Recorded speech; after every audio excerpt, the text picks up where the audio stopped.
Hello everyone, welcome to my YouTube channel NEET PCB tricks. तो आज का हमारा टॉपिक है मैकेनिज्म ऑफ मिक्यूरेशन। तो चलो स्टार्ट करते हैं टॉपिक को। तो मैकेनिज्म ऑफ मिक्यूरेशन पढ़ने के लिए सबसे पहले हमें उसकी डेफिनेशन जान लेनी चाहिए, उसके बाद आगे बढ़ते हैं। तो चलो पहले इसकी डेफिनेशन लिख लेते हैं, उसके बाद आगे बढ़ते हैं।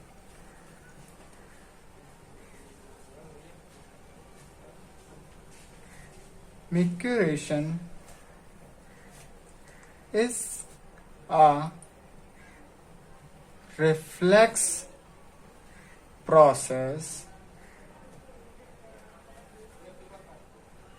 by which urine is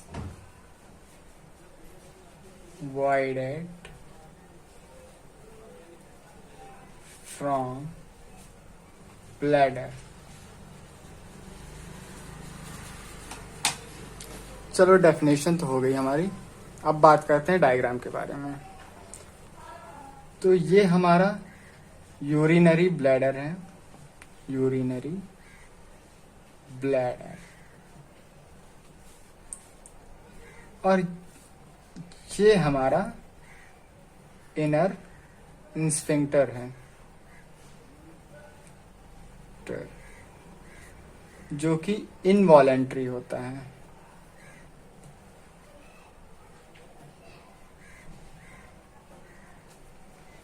ये आउटर स्फिंक्टर है जो कि वॉलेंट्री होता है।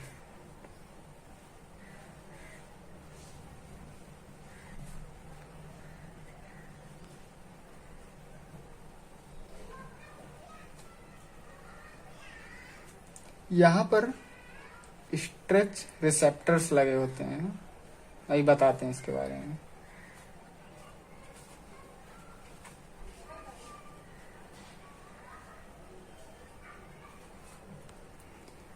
अब देखो, मान लो यहां पर यूरिन धीरे धीरे भर रहा है, ये मान लो इतना भर गया। तो ये जो स्ट्रेच रिसेप्टर है, स्ट्रेच रिसेप्टर, ये सिग्नल भेजेंगे सेंट्रल नर्वस सिस्टम को।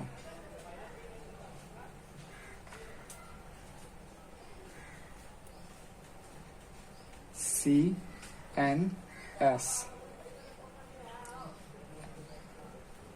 ये एमओ क्या है? Medulla oblongata. तो ये CNS जो है मोटर न्यूरॉन के थ्रू, मोटर न्यूरॉन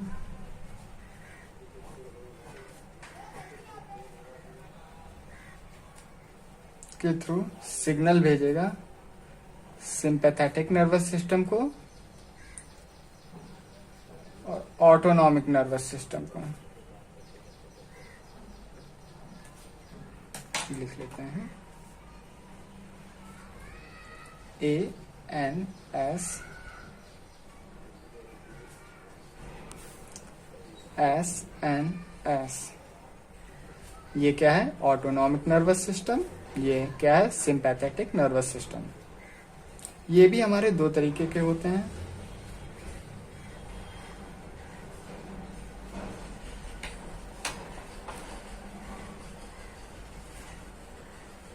एक होता है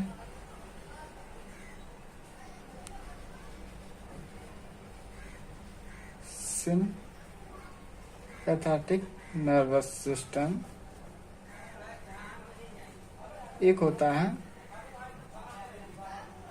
पैरा सिंपैथेटिक नर्वस सिस्टम। ये हमारा नॉर्मल कंडीशन में काम करता है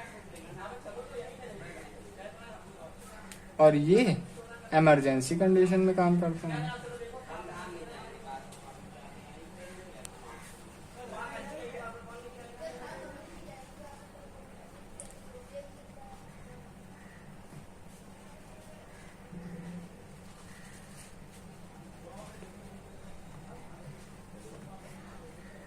वॉलेंट्री स्फिंक्टर जो होते हैं वो हमारे कंट्रोल में होते हैं। और अभी इसका फंक्शन देखना आप लोग।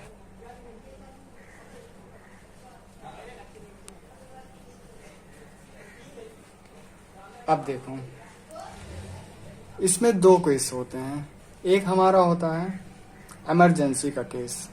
मान लो यूरिन यहाँ पर भर चुका है, स्ट्रेप रिसेप्टर जो है लगातार सिग्नल भेज रहे हैं सेंट्रल नर्वस सिस्टम को, लेकिन आप जा नहीं सकते हैं। बाई चांस आप कहीं किसी के साथ बैठे हो, समझ रहे हो ना, मतलब आप रोक के रखे हैं उस समय, तो उस समय ये सिंपैथेटिक नर्वस सिस्टम काम करेगा। ये क्या करेगा, डायलेट कराएगा यूरिनरी ब्लैडर को, डायलेशन ऑफ यूरिनरी ब्लैडर। इसको आप फुल फॉर्म में लिख लीजिएगा, मैं शॉर्ट में लिख रहा हूँ स्पेस की कमी की वजह से। अब देखो,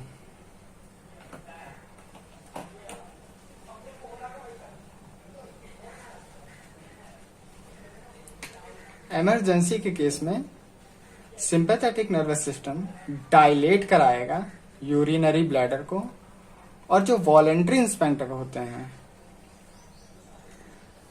मतलब ये चीज है ना, इसको खींचेगा, डायलेट कराएगा। डायलेट मतलब फैलना, ऐसे बाहर की तरफ डायलेट कराएगा, डायलेट। और ये जो आउटर इंस्फिंक्टर होता है, ये जो है कॉन्ट्रैक्ट करेगा। कॉन्ट्रैक्ट मतलब सिकुड़ना, सिकुड़ेगा इमरजेंसी के केस में। तो क्या होगा, हमारी मिक्यूरेशन स्टॉप हो जाएगी, स्टॉप मिक्यूरेशन।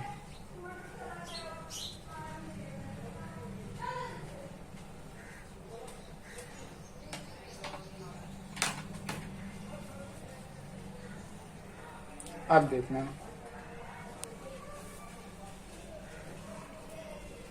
नॉर्मल कंडीशन में क्या होगा, मान लो कोई दिक्कत नहीं, आप घर पे हो, आप जा सकते हो, आपको आई, आप जा रहे हो, तो ये नॉर्मल कंडीशन होगी। स्ट्रेस रिसेप्टर जो है सिग्नल भेजेगा सेंट्रल नर्वस सिस्टम को मोटर न्यूरॉन के थ्रू, ऑटोनॉमिक नर्वस सिस्टम और सिंपैथिक नर्वस सिस्टम को।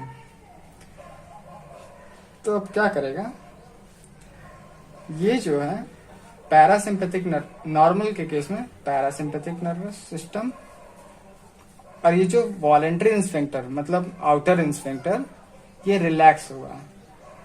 रिलैक्स मतलब क्या होता है, खुलना, मतलब रिलैक्स एकदम, समझ रहे हो ना। और कॉन्ट्रैक्ट मतलब सिकुड़ना, मरोड़ देना, एकदम दबा देना। तो रिलैक्स का मतलब, और ये नॉर्मल, तो यहां क्या हो जाएगा, मैच्यूरेशन अकर। ये तो हमारा मैकेनिज्म ऑफ मैच्यूरेशन खत्म हो गया। अब थोड़ा एनसीईआरटी के पॉइंट्स की बात कर लेते हैं। 25 to 30 gram urea is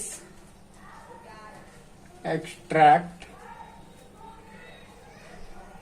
out per day in our body। PH क्या होता है, पीएच ऑफ यूरिन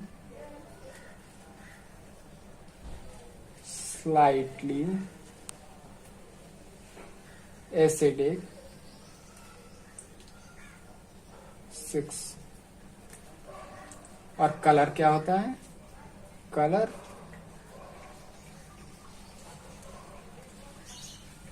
कलर होता है स्लाइटली येलोविश।